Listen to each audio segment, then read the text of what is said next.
Hey guys, and welcome back to Learn With Me. In our last video and the previous video, we have talked about HTML tags, header tags, P tags, HR tags.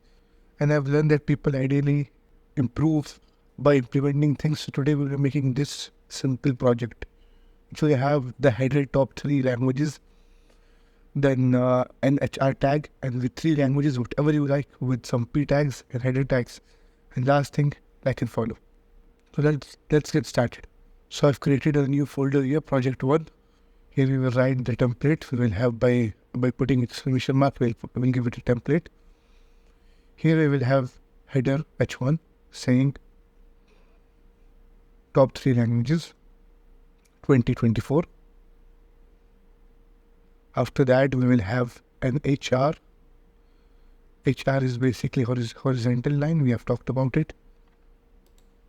So basically it will give us this output with the header and a line.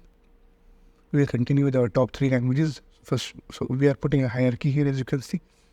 H1 is the main header, then we have H2, Python, P, then lorem. We have talked about it, lorem ipsum, lorem 15. Then we'll put the H2 tag again, and we put a different programming language, JS. Again, P, lorem ipsum again. Lorem 15, let's do it this time. One more thing, as you can see, every single different header is the same hierarchy H2 to show there is similarity in what we are doing. So as you can see, we have finished our 3 programming languages. Now we have to put like and subscribe. So we put H3 hierarchy again, like and follow.